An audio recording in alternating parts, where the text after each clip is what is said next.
இனிமேல் யார் வேணாலும் புட்டிங் செய்யலாம். அதுக்காக 1/2 லிட்டர் பால் எடுத்துக்கோங்க. இந்த பேக்கர்ஸ்னு கேரமல் புட்டிங் எடுத்துக்கோங்க. எது வேணால் எடுத்துக்கலாம். அந்த மாதிரி புட்டிங் பேக்கெட்டில் விற்கிது. அதுக்குள்ளே லைட்டாக பவுட்ரு இருக்கும். 1/2 லிட்டர் பாலுக்கு இந்த பவுட்ரு போட்டால் கரெக்டாக இருக்கும். அதுக்குள்ளே ஒரு க்ரீம் மாதிரி ஒரு பேக்கெட் இருக்கும் இந்த புட்டிங் பேக்கெட்டுக்குள்ளே.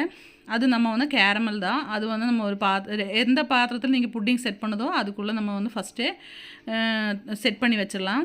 இப்போ பாருங்கள், பால் கொதிச்சதுமே நான் வந்து அந்த பவுடர் இதுக்குள்ளே மிக்ஸ் பண்ணிவிட்டு ஒரு 5 நிமிஷம் இலக்குனா இந்த மாதிரி லைட்டாக திக்காயிடும்.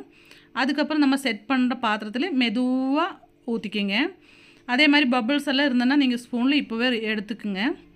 இதுக்கப்புறம் ஆறின பிறகு ஃப்ரிட்ஜில் வச்சு ஒரு 3 மணி நேரம் ரெடி பண்ணால் புட்டிங் சூப்பராக ரெடி ஆயிடுச்சு. இப்போ பாருங்கள், ஐஸ்கிரீம் மாதிரி சூப்பராக ரெடி ஆயிடுச்சு. உங்களுக்கு இந்த வீடியோ பிடிச்சிதுன்னா கண்டிப்பாக ட்ரை பண்ணி பாருங்கள் ஃப்ரெண்ட்ஸ். நல்லாயிருக்கும். யார் வேணால் செய்யலாம்.